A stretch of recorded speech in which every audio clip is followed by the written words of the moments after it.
So today we'll talk about liver function test and jaundice.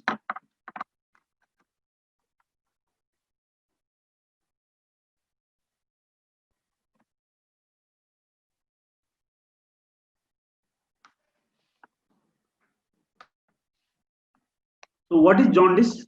Can anybody tell me? This is part of TBL also. So I have already sent material. What is jaundice? Um,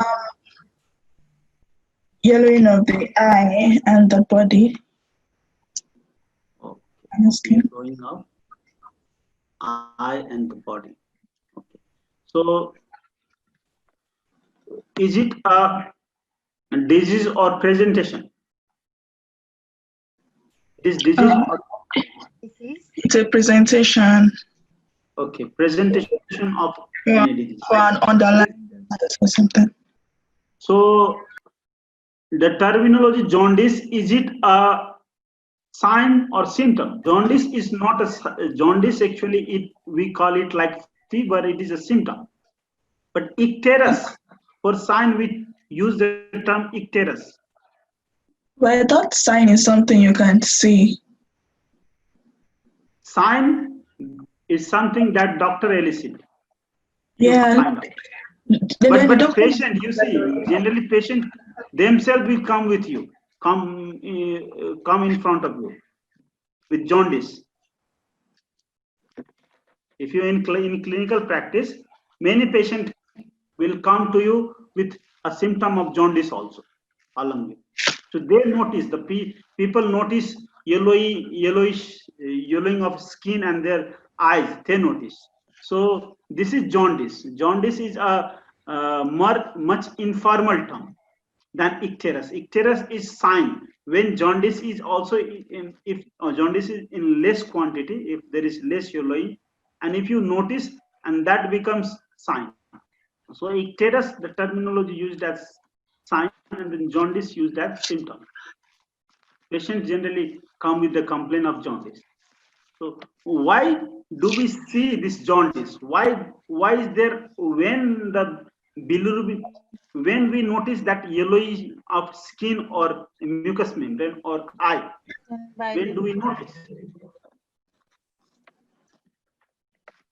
So we will notice jaundice after the bilirubin concentration rises above 2 mg per deciliter. Below this, there will be less likely that we can notice this. We will notice this jaundice, but the yellowing will be noticed only when it becomes more than 2 mg per deciliter. So you can see this. What is bilirubin? You already know it is a catabolic product of heme. I have already explained this. So normal concentration you can see 0.2 to 1.2 mg per deciliter. Hyperbilirubinemia is the concentration, any concentration above 1.5 mg per deciliter. Okay, and this jaundice is the yellow coloration of eye and skin. So this will, the yellowish appearance will be seen after 2 mg per deciliter. And then kernicterus is a very serious condition, an emergency condition. You have to take care of this kernicterus, and also damaging it actually kernicterus refers to a chronic condition that where you will see high bilirubin damaged brain. So this is kernicterus, and the bilirubin damaged brain when there is high amount of bilirubin above 20 mg per deciliter. And which bilirubin? Unconjugated bilirubin. When unconjugated bilirubin is higher than 20 mg per deciliter, it will cause damage to brain, and this phenomenon is called kernicterus. Remember this. So this is when the bilirubin level rises. With its rise, the term actually and the problem increases. If bilirubin is above 2, we call it jaundice. But when it rises above 20, unconjugated bilirubin, if rises 20, above 20, it will cause brain damage. It is called kernicterus. So you can see the yellowing of eyes here. Now jaundice, you can classify, generally we can classify jaundice.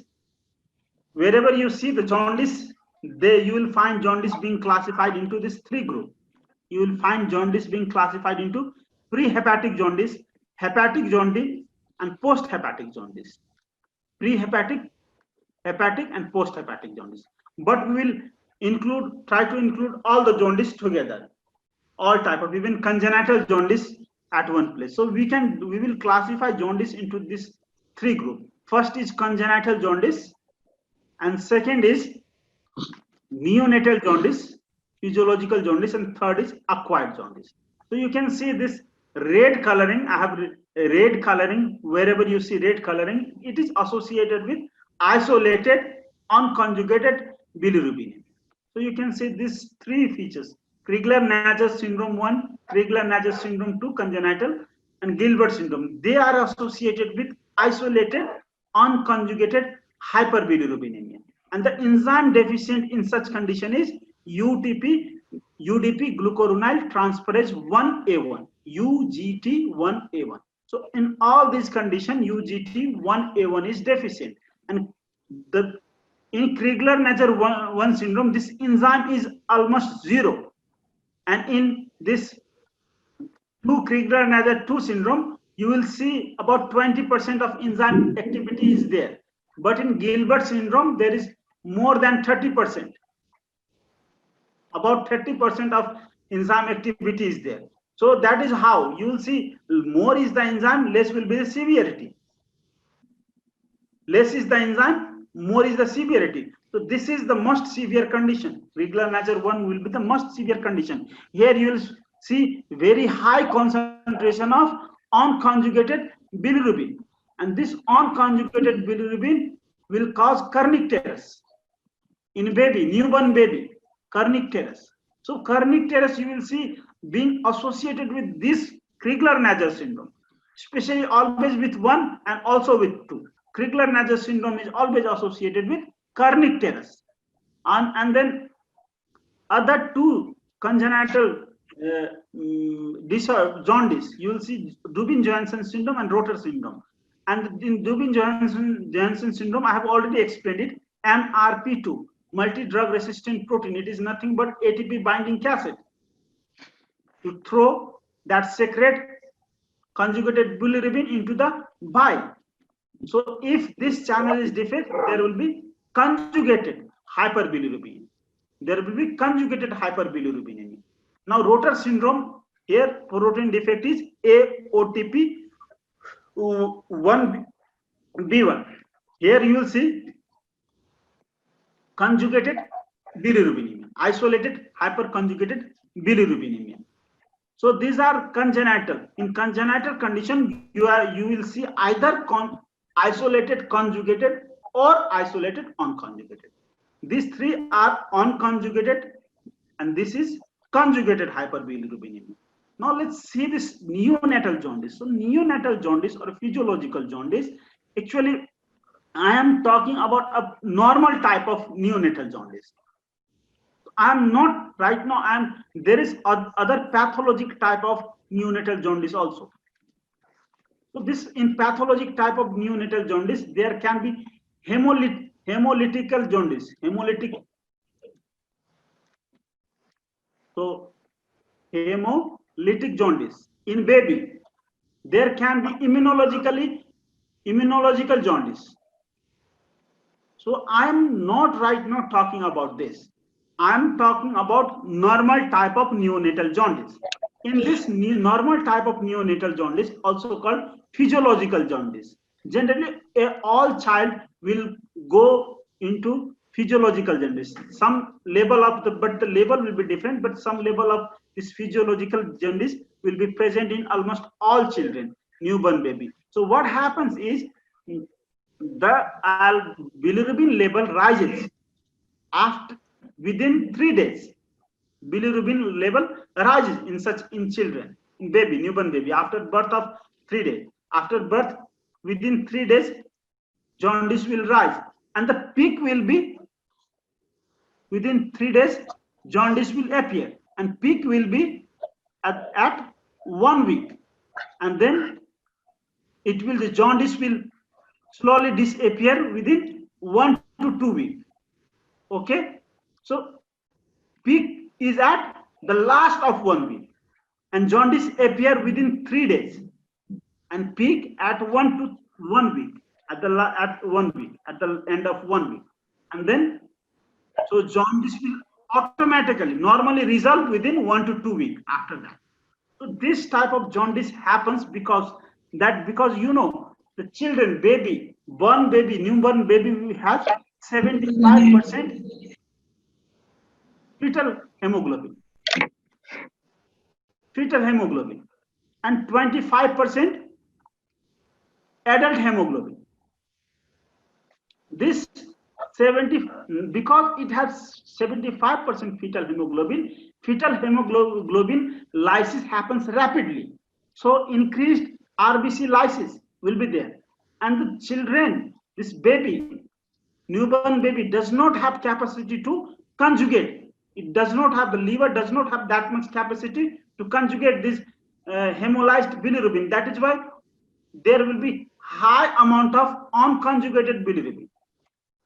So this is the mixed effect of two things. One is increased RBC lysis and other is decreased conjugation. Because of this, the neonatal jaundice will happen. So remember this very important two things that is associated with pathogenesis of neonatal jaundice. Now let's talk about this third type of jaundice, most commonly talked jaundice. It is called prehepatic jaundice, post-hepatic, and hepatic and post-hepatic jaundice. So prehepatic jaundice, generally it is because of hemolysis, hemolytic anemia. It is because of hemolytic anemia. So there are many causes of hemolytic anemia. I'm not going into detail of that causes. The causes can be congenital, or it can be immunological. So these causes will cause hemolytic anemia. This hemolytic anemia is also associated with, because there will be high amount of RBC breakdown that cannot be tackled by liver capacity.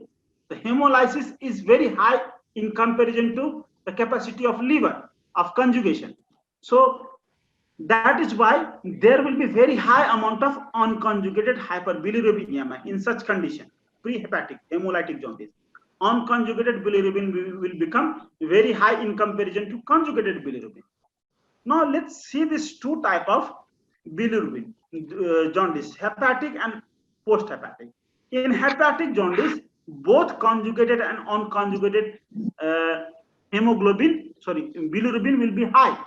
But in post-hepatic, only there will be more conjugated bilirubin.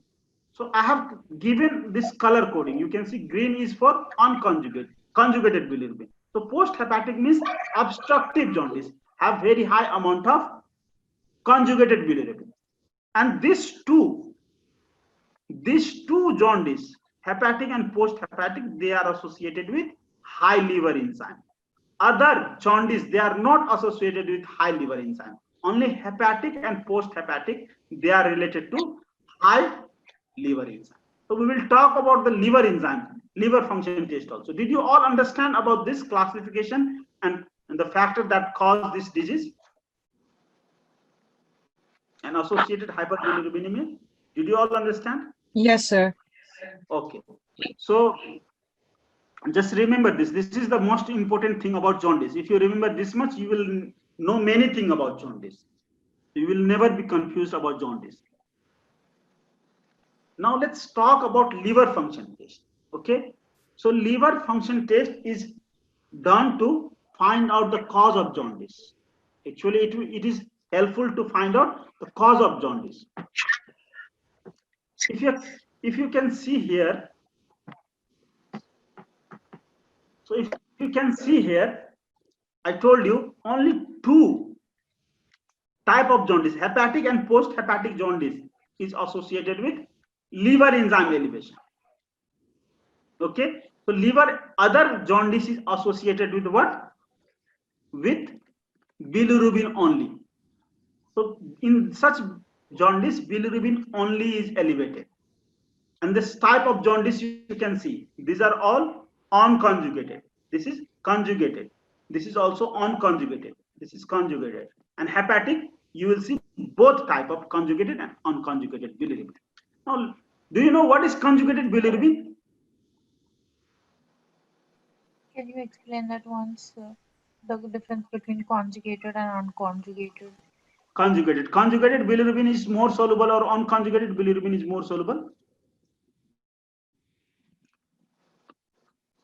Conjugated is more soluble. Conjugated is soluble. Okay. More soluble. I have already done. We have already done a question, which bilirubin is lipid soluble, and those which is soluble in lipid will not be soluble that much soluble in water. And you know, unconjugated bilirubin. So remember this very important point. Whichever compound, if it is conjugated, the purpose of conjugation is to make it more soluble.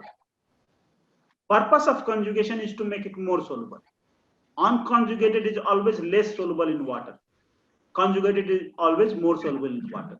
So conjugated bilirubin is more soluble in water. And if it is more soluble in water, this conjugated bilirubin is also called direct bilirubin. Direct.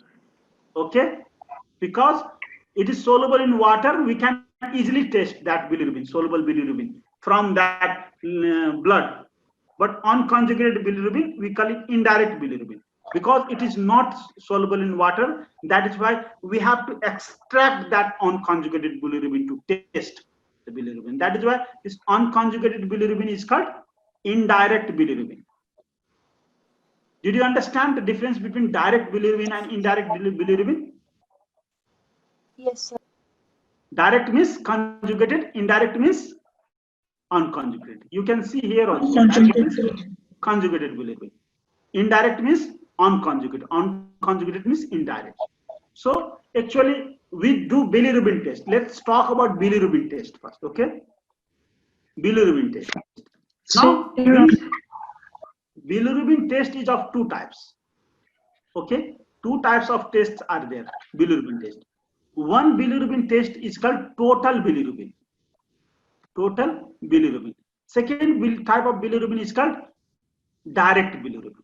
Direct means conjugated, we measure conjugated. So direct bilirubin test and total bilirubin test. We will see. Do you see anywhere indirect bilirubin test? Do you see?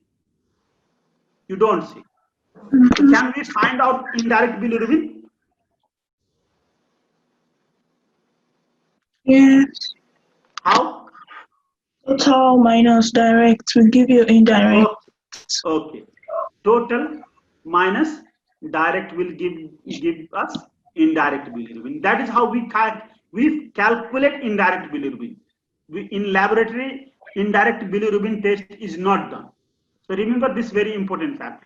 You can see this bilirubin here. So these are the liver function tests. So if you remember this much liver function test, it will be utilized for your whole life. So whatever thing I am giving you, that will be a cream of everything. If you memorize that much, you will not need more things than what I teach during your life. Just remember. So this classification of jaundice also, if you remember this classification, you will not need other classification more than. You will understand. For liver function test also, see this. Liver function test, you know, liver has detoxification function. And bilirubin actually represent detoxification capacity of liver. So you can see, that is why we do 3 group of tests. One is bilirubin test, second is enzymatic test, and third is synthetic function test. We measure this liver in these 3 areas. You know what are the function of liver? Function of liver is detoxification. Function of liver is synthesis of proteins, and there are other functions, metabolism. So we are not going to talk about that. But we can see this. Why is this test called liver function test? Because we assess how functionally capable liver is. We assess how functionally capable liver is. We don't check the liver integrity, rather than we check integrity of liver indirectly, not directly, through this test. So you can see this bilirubin test is one group of tests, second is enzyme, third is synthetic function test. Now let's see this. So bilirubin test is the most important test, liver function test. If you can see, bilirubin test is the most important liver function test. And bilirubin test will give you insight about these three type of jaundice. You can rule out all this type of jaundice. You can see a very isolated type of jaundice is there, isolated type of this hyperbilirubinemia. Here also you can isolated conjugated direct bilirubin will be very high. Here indirect bilirubin will be very high. Here also indirect bilirubin will be very high. Here also you will find indirect bilirubin is very high. Along with that, here you will find anemia. So you can easily find from bilirubin, you can segregate many type of this jaundice. So which type of liver function is done? One is direct and total. And what is the range of this bilirubin? For total bilirubin, it should be less than 1.2 mg per deciliter. As I've already told you, the bilirubin is less than 1.2. And then direct bilirubin should be less than 0.4. And indirect bilirubin is 0.8. You can say 4 plus 4 2 is 8, like that you can remember. And 4 3 is 12. So 0.4 less than 0.4 direct, and indirect is less than 0.8. So this is the normal concentration. Now you can see these enzymes. So alkaline phosphatase, aspartate transaminase, and alanine aminotransferase. These three enzymes are done to assess liver function. So what will happen? What does this enzyme suggest? This ALT, AST, this suggests not ALP, ALT and AST, these two enzymes suggest hepatocellular damage. These enzymes are actually normally part of liver cell. It is present in ALT and AST. ALT means alanine transaminase. So alanine aminotransferase. Haven't you studied this enzyme? Aminotransferase contains vitamin B6. I have done a detail of this aminotransferases. Okay, go and see that.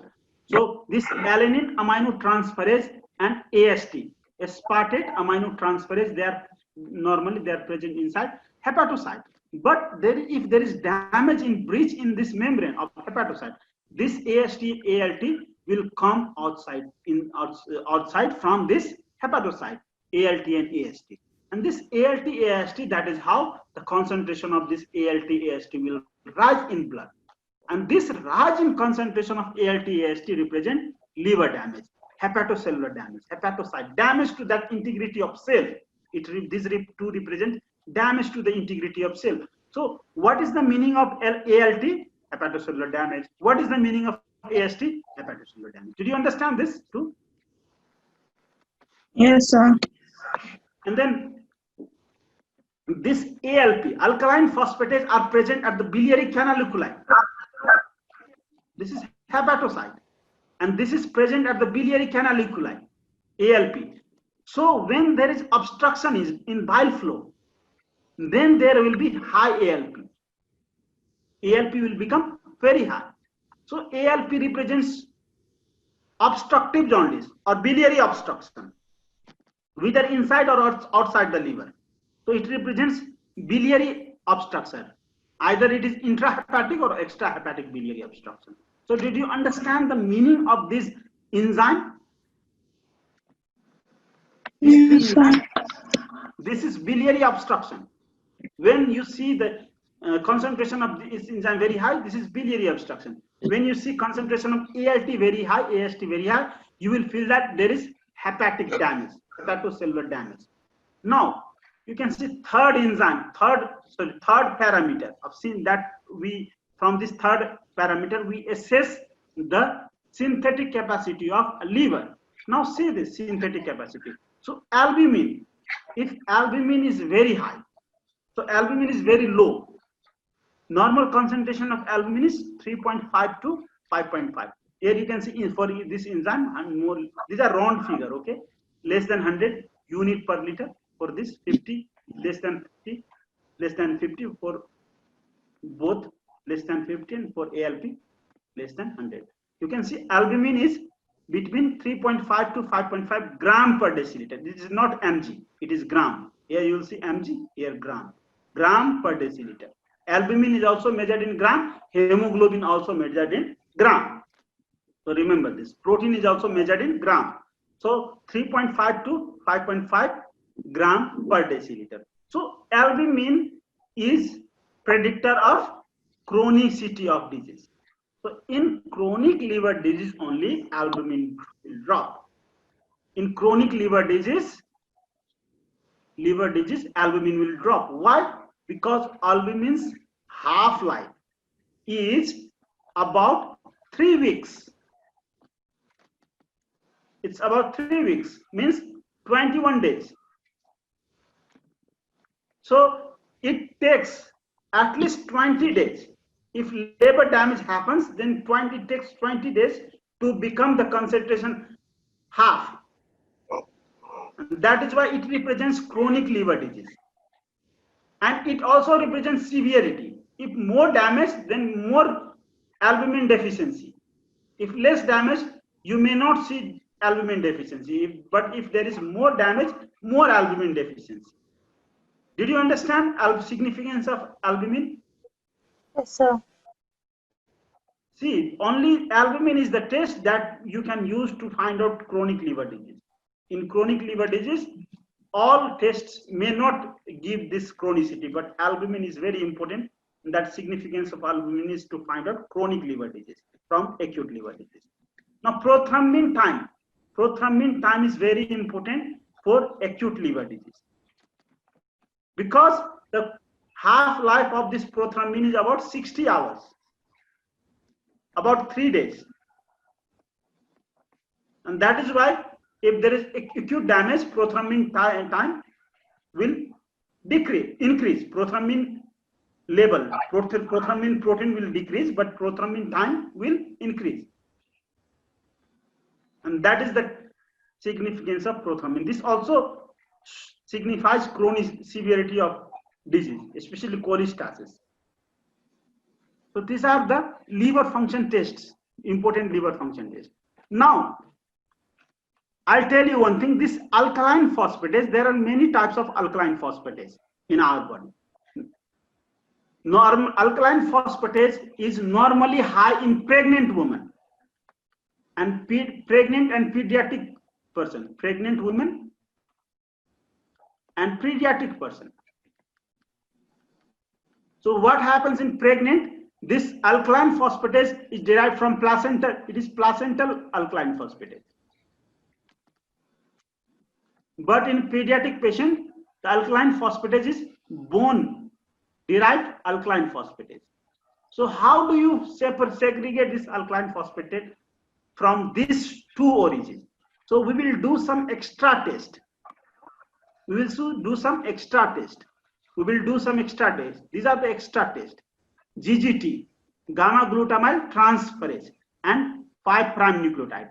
If concentration of this is high, plus concentration of ALP is also high, that means these are always from liver origin. That means this ALP, the origin of ALP is from liver, not from bone. If it were from bone, these two concentration will not be high. Only ALP will be high. So did you understand the significance of GGT and 5' nucleotidase? So this two test is done to confirm the source of ALP as liver. This very important criteria is called one ratio is called de-Ritis ratio. So this de-Ritis ratio, we don't do extra test. We calculate de-Ritis ratio from this ALT and AST. What is de-Ritis ratio? Is ratio between AST, we put AST above, aspartate amino transferase, and ALT below. And this de-Ritis ratio will give you an insight about the type of disorder. You can segregate different type of disorder from this de-Ritis ratio. So you can see in alcoholic liver disease, this de-Ritis ratio is very high. More than, it is always more than 2 times. and generally it can be more than 6 times. So AST is very high in alcoholic liver disease. Why is AST very high? Because AST is present in mitochondria also and cytosol also. So what will happen? This alcohol and other chronic injury will cause damage to mitochondria, and then this AST from cytosol and mitochondria will come into the blood, and because of that, well, what happens? AST level will be very high in comparison to ALT.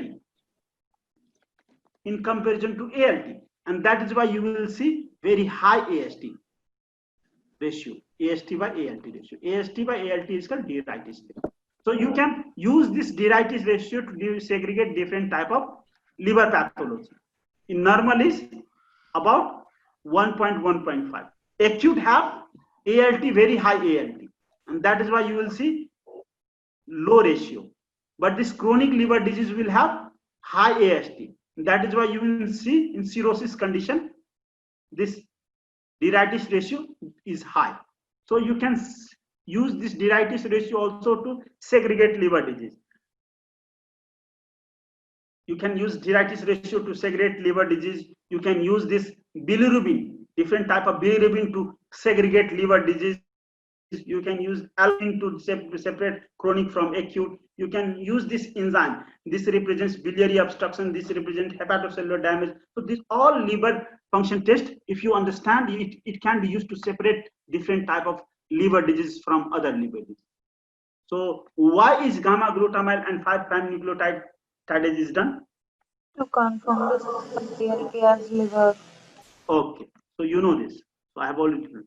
So it will actually, generally this gamma GT also provide you. This is also very high in alcoholic liver disease. So say, okay, alcoholic liver disease also it is very high. Now you can see acquired jaundice. So these are acquired jaundice that we have studied: pre-hepatic, hepatic, and post-hepatic jaundice. So you know, hepatic jaundice is because of what? Pre-hepatic jaundice, what happens? Pre-hepatic, Because what of happens? anemia. Anemia, hemolytic anemia. Okay, so one is anemia plus jaundice is there. So which type of jaundice is there? In jaundice, which type of bilirubin is very high? Unconjugated. Unconjugated. So unconjugated bilirubin is very high. Now you can see this unconjugated, there is no biliary obstruction. That is why this, if there is very high amount of unconjugated bilirubin, then what will happen? This liver will try to conjugate bilirubin as much as liver can. And then what will happen? The liver will excrete very high amount of conjugated bilirubin also into intestine. So because of that, what will happen? Stool will have color. In such condition, stool and urine have more color because of this. So stool will have more deep color, not urine. Stool has deep color because unconjugated bilirubin will become very high. So you will see in pre-hepatic jaundice, hemolytic jaundice, you will see stool is darker. It can be normal to darker. But in other condition, you will see clay colored urine, clay colored stool. So this is a very important clinical finding that is used to segregate without doing test. So clay colored stool, why? Because this post-hepatic, you know, the biliary obstruction is there. Bilirubin cannot go into the stool. Here hepatic jaundice, because of this virus disease, the liver hepatic, this canaliculi, because of swelling of this hepatocyte, what will happen? This will obstruct this hepatic canaliculi because of swelling of this cell inside the liver. So this happens, this biliary obstruction happens here also. And this type of biliary obstruction is intrahepatic.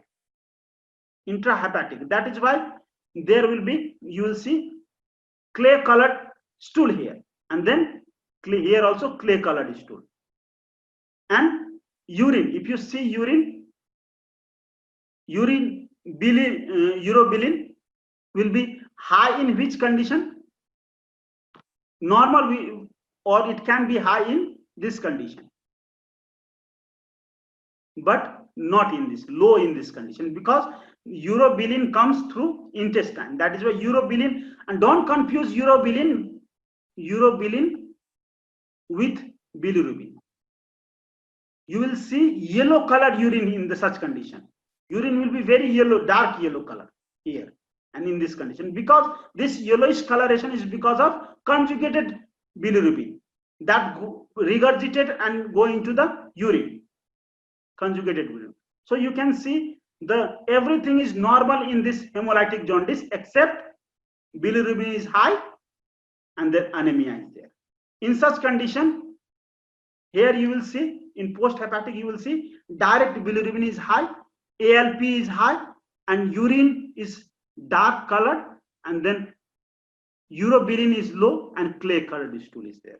And hepatic jaundice, you will see both type of bilirubin is high, AST, ALT enzyme is high, and urine is dark color, and then urobilin is not there, very low urobilin, because there is obstruction, intrahepatic obstruction, and now clay colored stool. So these are the causes. There is associated anemia, and there can be infection. This hepatic can be because of infection, it can be because of alcohol, or it can be because of alpha-1 antitrypsin deficiency. So if you can remember, alpha-1 antitrypsin deficiency is associated with liver damage and lungs damage, and glycogen storage disease 1 and 3. What is glycogen storage disease 1? Type 1 glycogen storage disease. Tell me.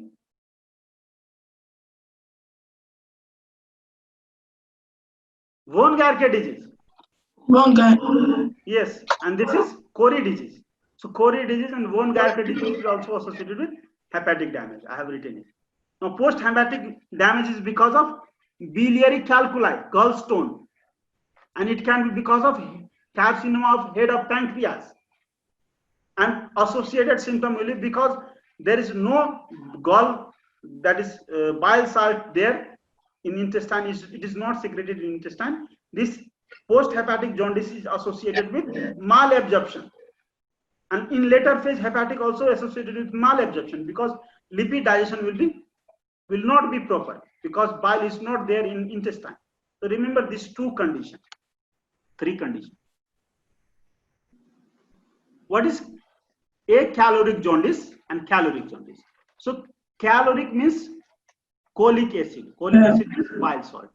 The jaundice which is associated with urine with bile salt is called caloric, and which is not associated with bile salt is called acaloric.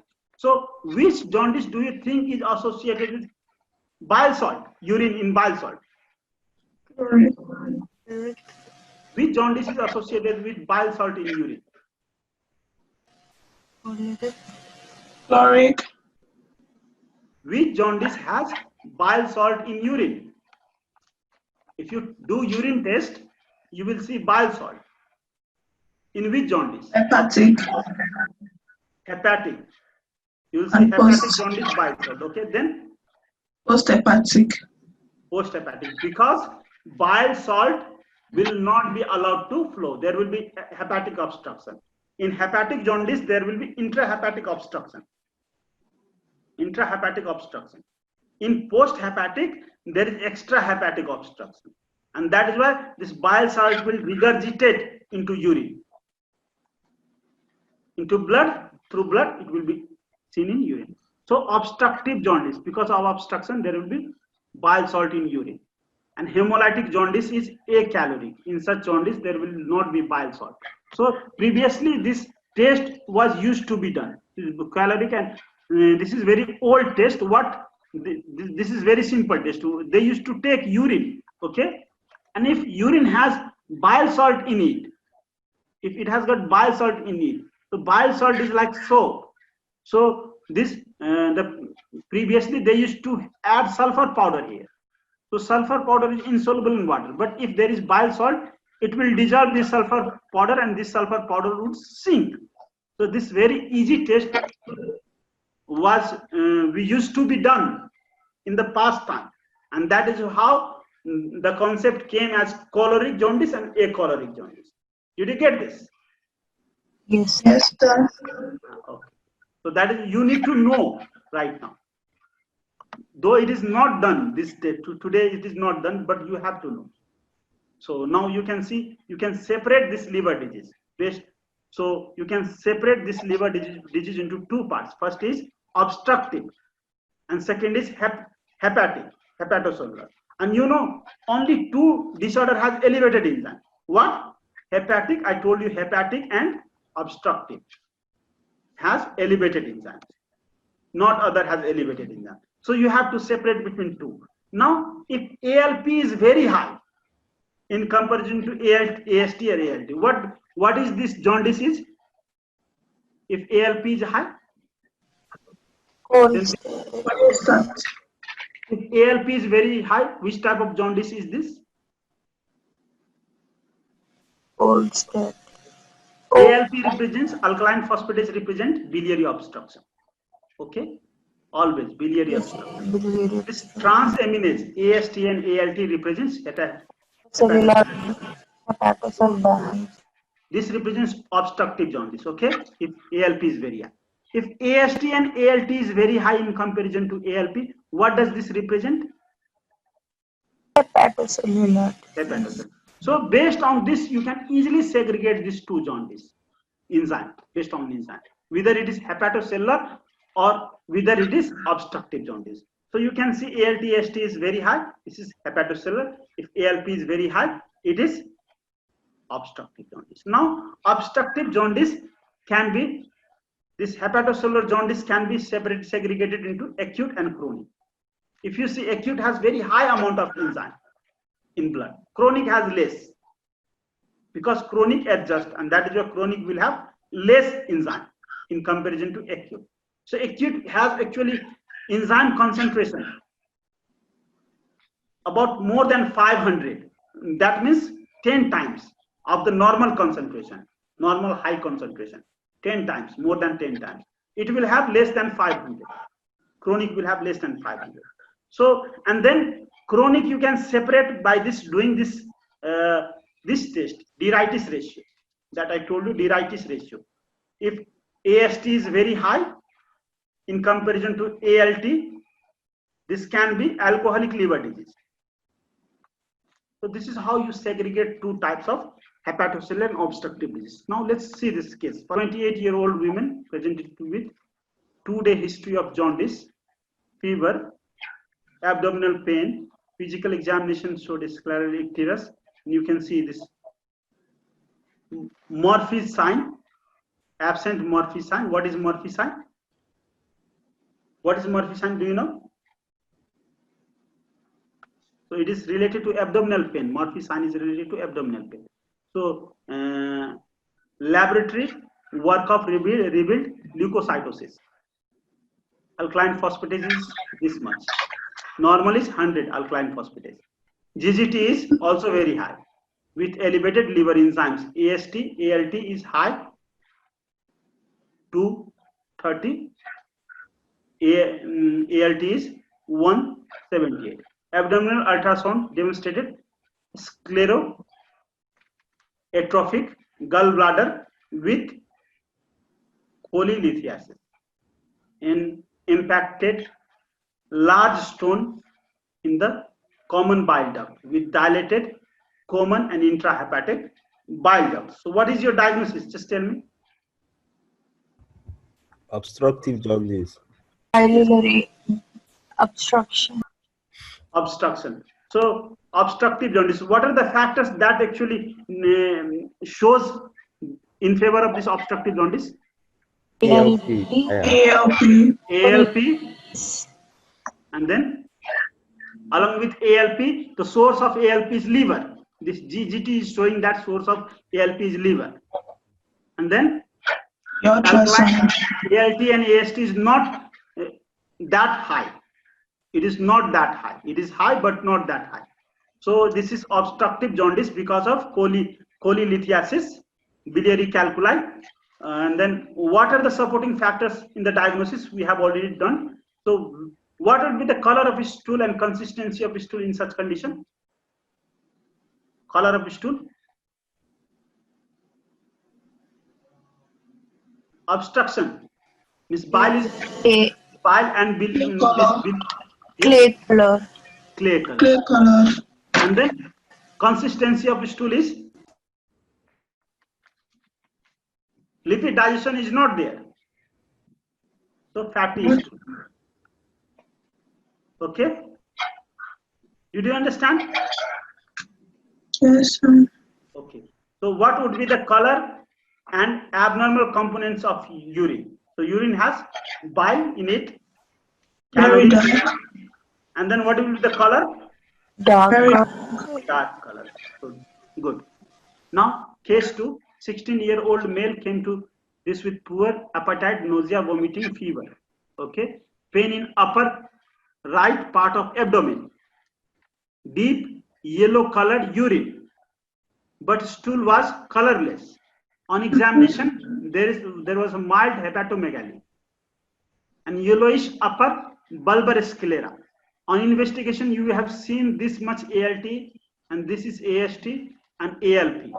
Total bilirubin is 8 and direct bilirubin is 5. So what is the diagnosis here?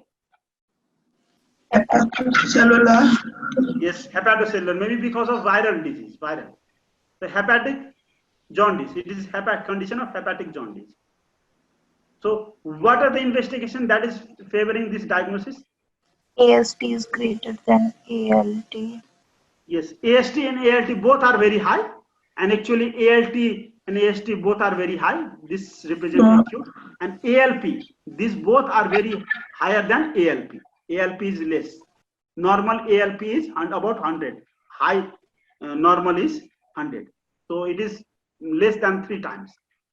So it is hepatic. It is because of hepatic damage. Now investigation that suggests diagnosis you have seen, and bilirubin also. Both type of bilirubin is high, direct plus indirect. If you calculate indirect will come 5 mg per deciliter. So indirect is 5 mg, direct is 5.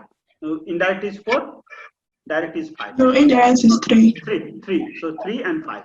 So you can both bilirubin is high. Now you can see what are the investigation that suggest diagnosis we have seen. What would be the color and consistency of a stool? So again, stool color, clay color, similar. And then consistency, fatty stool. There can be fatty stool. Cannot be. So initial presentation, because initially there cannot be fatty stool, later the stool will appear fatty and very clay color. The degree of that correlates with the degree of intrahepatic obstruction. So what would be the color and abnormal component of urine? Again, color is the same like that. Dark color. Now third, 18 Mediterranean male presents office with fatigue, headache, lethargy, shortness of breath, yellowish eye. On investigation, the hemoglobin is 9. Bite cell and hinge bodies in peripheral smear. Negative Coombs test. Total is 9.2. So what is the disorder? This disorder? What is the diagnosis here? That is pre-hepatic jaundice. You can see normal liver enzymes are normal. Pre-hepatic. Pre-hepatic. Which disease is this? In pre-hepatic. Can you understand with bite cell and hinge bodies? Mediterranean origin. G6. G6 6PD. phosphate dehydrogenase deficiency. Yeah. Okay. Yes, Hemolytic anemia because of G6PD deficiency. Okay. yes, sir. Okay. So investigation that suggests diagnosis is you have seen this is the hinge body. These are also an anemia plus normal liver enzymes. These are the. So what would be the color and consistency of stool? You know what is the color and abnormal components of urine. Urine does not have bile salt here, and urine will be normal. In pre-hepatic, urine is normal, and stool will be normal or can be deep colored stool. So these are the. Agitator is higher. Now case 4. So 30-year-old hour. Oh no, 30 hour. newborn full-term baby by vaginal delivery to 28-year mother appears slightly yellow. There were no complications at delivery and baby has been feeding well.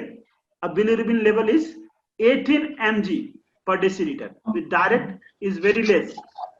So you can see parents are now concerned about the baby's discoloration. Which of the following is the next step in management? So what is the diagnosis? First tell me. Jaundice. What is the diagnosis? Newborn baby, Straw. 30 hours age. I told you 1 to 3 days. If jaundice appears, it is which jaundice? Physiological jaundice. Physiological or neonatal jaundice, and there can be very high. If preterm, sometimes preterm baby has and sometimes but this concentration is about 18. So it can be neonatal jaundice. It is neonatal jaundice. What is the management anyway? So because unconjugated bilirubin is very high, so management will be light therapy. So what will we do? The repeated bilirubin to measure. So phototherapy is the treatment. Start phototherapy. If unconjugated bilirubin is very high, start phototherapy. Repeat bilirubin test every 6 hours. This is the treatment. Remember this treatment. Now, case first, this you have already done. This case, you can go and study this yourself. So what is the answer you find out? Because this is the repeat case. At the time of hemoglobin concentration present in the body at the time of birth. So which hemoglobin is very high? In fetal hemoglobin is very high. Yeah, fetal hemoglobin, then adult hemoglobin. So this is fetal hemoglobin and this is adult hemoglobin. So this is the answer. Now case 6.